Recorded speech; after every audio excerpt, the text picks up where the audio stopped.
नमस्कार दोस्तों, स्वागत आपका अपने न्यूज चैनल में। तो चलिए बात करते हैं देश व दुनिया की तमाम बड़ी खबरों के बारे में। लेकिन उससे पहले हम आपके लिए डेली लेटेस्ट न्यूज लेकर आते हैं, इसलिए आप चैनल को सब्सक्राइब कर दे, वीडियो को लाइक कर दे और बेल नोटिफिकेशन ऑन कर दे और अपने दोस्तों के साथ भी शेयर कर दे। इस देश में अब लोगों को हफ्ते में 4 दिन ही करना होगा काम, सरकार ने उठाया बड़ा कदम, बताएंगे आपको विस्तार से। देखिए दोस्तों, एक तरफ जहां भारत में हफ्ते में 70 घंटे काम करने को लेकर बहस छिड़ी हुई है, वहीं जर्मनी में काम के दिनों को 5 से घटाकर 4 दिन करने की बात चल रही है। जर्मनी अब इसी महीने से 4 दिन काम करने के फॉर्मूले को 6 महीने तक आजमाने जा रहा है। इससे जो नतीजे मिलेंगे उसी के आधार पर सरकार आगे का फैसला लेगी। हफ्ते में 4 दिन काम करने के 6 महीनों का ट्रायल कल से शुरू हो चुका है, जिसमें 45 कंपनियां हिस्सा लेंगी। इस ट्रायल का जिम्मा न्यूजीलैंड स्थित non profit company 4 day week global को सौंपा गया है। अमेरिका में एक और इंडियन स्टूडेंट का मिला शव, हफ्ते भर में तीसरे भारतीय की मौत। देखिए दोस्तों, अमेरिका में एक और भारतीय छात्र का शव मिला है। पुलिस ने छात्र का शव अमेरिका के सिनसिनाटी से बरामद किया है। अभी मौत के कारणों का तो पता नहीं चल पाया, मामले की जांच जारी है। अमेरिका में बीते एक हफ्ते में भारतीय छात्र की मौत का तीसरा मामला है। इससे पहले अमेरिका के जॉर्जिया में हथौड़े से मार मारकर एक भारतीय छात्र की मौत कर दी गई थी। भारतीय छात्र विवेक सैनी, जिसकी उम्र 25 साल है, हरियाणा के पंचकुला का रहने वाला था। हमलावर ने विवेक के सिर पर 50 बार हथौड़े से वार किया था। आरोपी की पहचान जूलियन फोकनोर के तौर पर हुई थी।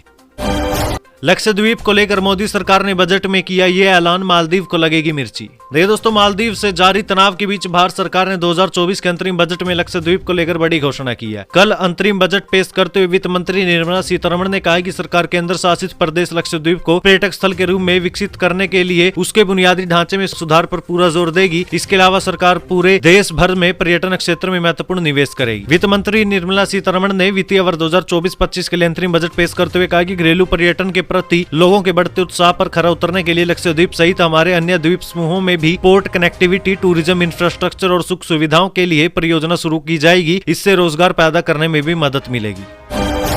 अमेरिका जाना अब होगा और महंगा, यूएस सरकार ने बढ़ाई वीजा फीस। देखिए दोस्तों, अमेरिका ने वीजा फीस की बढ़ोतरी को लेकर एक बड़ा फैसला लिया है। अमेरिकी सरकार ने H-1B, L-1 और AB-5 जैसे नॉन एग्रीमेंट वीजा की फीस बढ़ा दी है। इन सभी श्रेणियों में भारतीयों को सबसे अधिक वीजा जारी किए जाते हैं। वीजा पर बढ़ी हुई फीस 1 अप्रैल 2024 से प्रभावी हो जाएगी। H-1B वीजा की आवेदन फीस $460 से $780 कर दी गई है। वहीं H-1B वीजा का रजिस्ट्रेशन अगले साल $10 से बढ़ाकर $215 हो जाएगा। वहीं L-1 वीजा की फीस $460 से बढ़कर $1385 कर दी गई है। EB-5 वीजा फीस $3675 से बढ़कर $11160 कर दी गई है।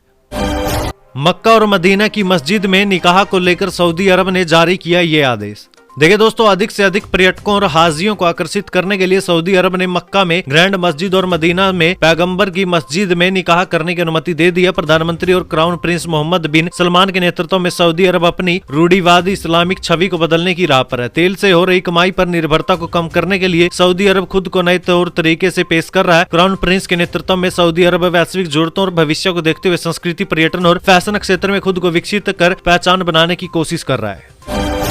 पाकिस्तान बोला, भारत का जम्मू कश्मीर पर अवैध कब्जा, कहा उसके अत्याचारों का बहादुरी से सामना कर रहे कश्मीरी, हम उन्हें श्रद्धांजलि देते हैं। देखिए, पाकिस्तान की केयरटेकर सरकार के विदेश मंत्री जलील अब्बास जिलानी ने कहा है कि साउथ एशिया में शांति तभी हो पाएगी जब जम्मू कश्मीर मसले का हल UNSC के प्रस्तावों और कश्मीरियों की इच्छा के तहत निकाला जाएगा। बुधवार को ब्राजील की राजधानी ब्रुसेल्स में मौजूद पाकिस्तानी दूतावास में कश्मीर एकजुटता दिवस मनाया गया। इस दौरान एक प्रदर्शनी के तहत जम्मू कश्मीर में भारत से उत्पीड़ित लोगों की दुर्दशा को दिखाया गया। विदेश मंत्री ने कहा कि जम्मू कश्मीर को भारत जबरदस्ती कंट्रोल करने की कोशिश कर रहा है। ऐसे में यहाँ के बेटों और बेटियों ने पूरी बहादुरी से इसका विरोध किया। जिलानी ने कहा कि भारत ने जम्मू कश्मीर पर अवैध तरीके से कब्जा कर रखा है। आज हम उनको शहीदों को श्रद्धांजलि देते हैं जिन्होंने कश्मीर के हित के लिए भारत के अत्याचार के सामने अपनी जान गंवा दी। भारत कश्मीरी लोगों की इच्छा को दबाने में नाकाम रहा और उनके बलिदानों को इतिहास में याद रखा जाएगा।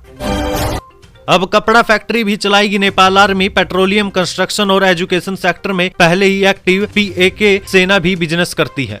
देखिए, पड़ोसी देश नेपाल की सेना अब टेक्सटाइल इंडस्ट्री में भी उतर रही है। इसलिए अहम है क्योंकि वो पहले से ही petroleum, road construction, wall paints, school और मेडिकल कॉलेज जैसे मोटे मुनाफे वाले कारोबार से जुड़ी हुई है। नेपाल के अखबार काठमांडू पोस्ट की गुरुवार को जारी रिपोर्ट में बताया गया कि आर्मी अफसरों ने एक पुरानी टेक्सटाइल फैक्ट्री के टेक ओवर के लिए प्रधानमंत्री पुष्प कमल दहल उर्फ प्रचंड से अप्रूवल ले लिया है। पाकिस्तान आर्मी की तरह ही नेपाली सेना की भी इसलिए आलोचना होती रही है कि वो अपने तय काम से ज्यादा कारोबार पर फोकस करती है।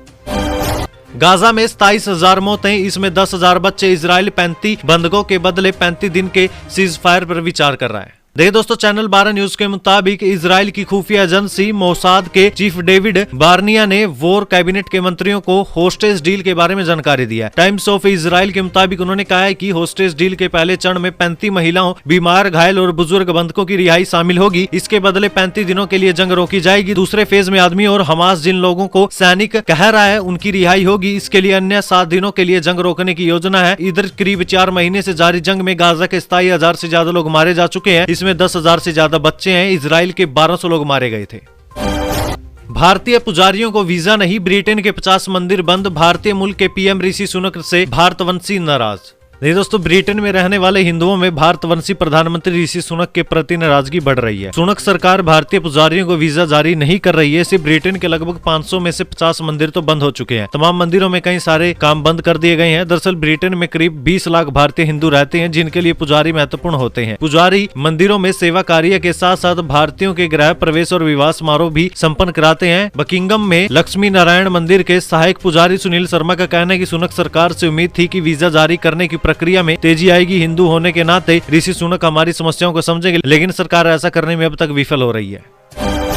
अमेरिकी सांसद बोले, जुकरबर्ग आपके हाथ खून से रंगे हैं। कहा, आपने ऐसी चीजें बनाई है जिनसे लोग मर रहे हैं। मेटा के सीईओ ने माफी मांगी। मिस्टर जुकरबर्ग, आप और हमारे सामने खड़ी बाकी टेक कंपनियों के हाथ खून से रंगे हैं। मैं जानता हूं आप ऐसा नहीं चाहते थे, लेकिन आपने ऐसी चीजें बना दी है जिनसे लोग मर रहे हैं। अमेरिका के सीनेटर लिंडसे ग्राहम ने कैपिटल हिल अमेरिकी सांसद में सीनेट अपर हाउस की जुडिशरी कमेटी के सामने पेश सोशल मीडिया प्लेटफॉर्म कंपनी के मालिकों से ये बातें कही। सीनेट में फेसबुक, इंस्टाग्राम की मालिकाना company Meta, TikTok, x, Discord और स्नैप के मालिक और अधिकारी पेश हुए। बच्चों के साथ ऑनलाइन हो रहे शोषण और यौन अपराधों के मामलों में जुडिशरी कमेटी इन अधिकारियों से पूछताछ कर रही है। इसके बाद जुकरबर्ग समेत बाकी टेक कंपनियों के मालिकों ने माफी मांगी।